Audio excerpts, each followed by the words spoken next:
جس کا نام محترم آصف علی زرداری ہے، وہ 3 in 1 گیم کریں گے۔ سیاست ایک ایسا رنگ دکھانے جا رہی ہے جس کے کلر کمبینیشن ان سیاست دانوں کو بھی پتہ نہیں۔ جیت کر پھر بلاول کو انہوں نے پرائم منسٹر بنانا ہے، پھر اس کے بعد ایک بہت بڑا سیاسی طوفان آنے والا ہے۔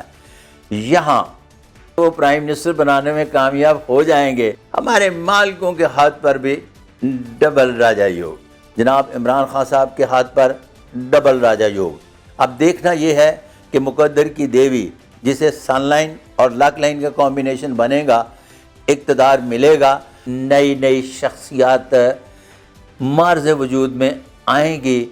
ڈیجیٹل پاکستان کی ویڈیوز دیکھنے کے لیے ہمارا چینل سبسکرائب کیجیے اور بیل آئیکن کو پریس کیجیے تاکہ آپ ہر ویڈیو سے باخبر رہ سکیں۔ السلام علیکم رحمۃ اللہ وبرکاتہ، کیسے ہیں آپ؟ جناب میاں نواز شریف صاحب پاکستان تشریف لا چکے، ہر دوسرے بندہ کے منہ پہ ہے کہ ان کو آتے ہی پروٹوکول ملا جو وہ پرائم منسٹر کا پروٹوکول ہے۔ ہمیں کسی پروٹوکول پہ نہیں جانا، ہم بحیثیت طالب علم صرف لکیروں کو ڈسکس کریں گے۔ سب سے پہلی بات جو ہے وہ اپنے بیانیے کی ہے کہ 2025 تک معاشی طور پہ جو بیانیہ جا رہا ہے، کون معاشی اعتبار سے ٹھیک کرتا ہے نہیں ٹھیک کرتا، ہم اپنے بیانیے کے ساتھ جائیں گے کہ 2025 تک مڈل کلاس ختم ہونے جا رہی ہے اور مہنگائی کا جن قابو میں نہیں آئے گا۔ آگے چلتے ہیں۔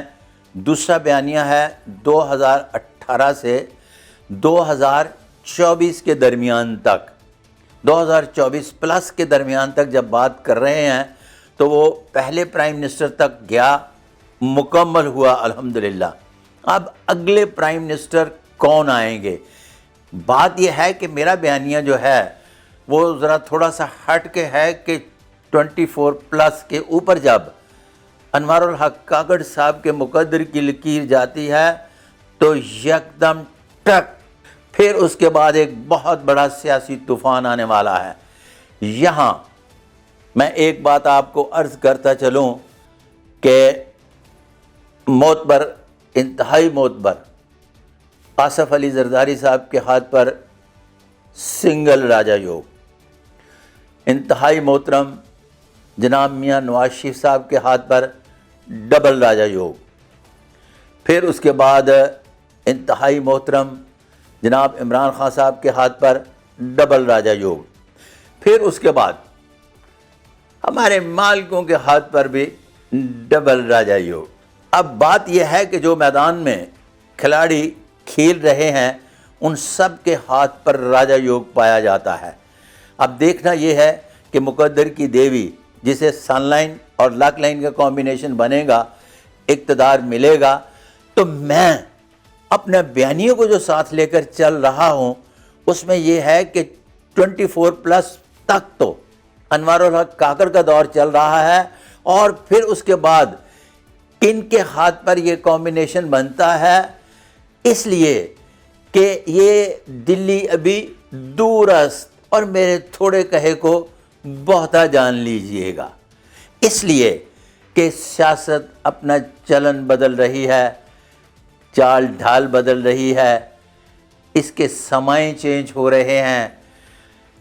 اس نے ایک پوری جنریشن جو ایک پالیٹکس کے سلسلے میں یوں کر کے چلی آ رہی تھی، وہاں ایک بہت بڑی رد و بدل ہوتی ہوئی دکھائی دیتی ہے، اور اس رد و بدل کے نتیجے میں بہت ساری نئی نئی شخصیات مارز وجود میں آئیں گی جو آپ کو سیاسی میدان میں دکھائی دیں گی۔ اب بات یہ ہے کہ یہ سارے کے سارے وہ مہرے جن کے ہاتھ پر راجہ یوگ پایا جاتا ہے، کیا یہ چاروں مہرے کھیلیں گے؟ مالکوں نے اپنے 13 پتے الٹے کر کے رکھ دیے ہیں، جس وقت ضرورت پڑے گی سیدھے کریں گے۔ اس سے پہلے یہ 3 کھلاڑی کھیلیں گے۔ اب 3 کھلاڑیوں کا کھیل بڑا زبردست ہوگا، کیوں؟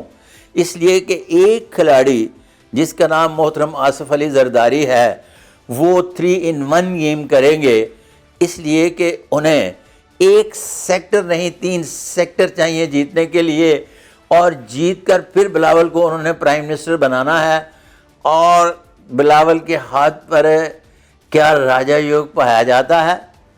اگر تو پایا جاتا ہے تو پھر تو اس کا مطلب ہے کہ وہ پرائم منسٹر بنانے میں کامیاب ہو جائیں گے۔ اگر راجہ یوگ نہیں پایا جاتا تو پھر پرائم منسٹر نہیں بنا سکتے۔ میں نے آصف علی زرداری صاحب کا ہاتھ دیکھا ہے، محترم بلاول بھٹو زرداری صاحب کا ہاتھ نہیں دیکھا۔ خیر، زبردست قسم کی پالیٹکس کر رہے ہیں، پالیٹکس کرتے رہیں گے، اور پھر اس کے بعد جب ہم دوسری طرف آتے ہیں تو ہر شخص اپنی آخری اننگز کھیلنے جا رہا ہے، اور ان آخری اننگز میں کیا، میں یہ آپ کو پھر دوبارہ بڑی انتہائی بنتی کے ساتھ ایک لفظ استعمال کر رہا ہوں کہ میں اس کو شاید ببانگ دہل نہیں کہہ پا رہا، 24+ میں کیا سیاست اسی طرح سے ہونے جا رہی ہے، یا سیاست ایک ایسا رنگ دکھانے جا رہی ہے جس کے کلر کمبینیشن ان سیاست دانوں کو بھی پتہ نہیں؟ واللہ اعلم بالصواب۔ اس کے ساتھ ہی اپنے میزبان صادق محمود ملک کو اگلی ویڈیو تک اجازت۔ اللہ حافظ۔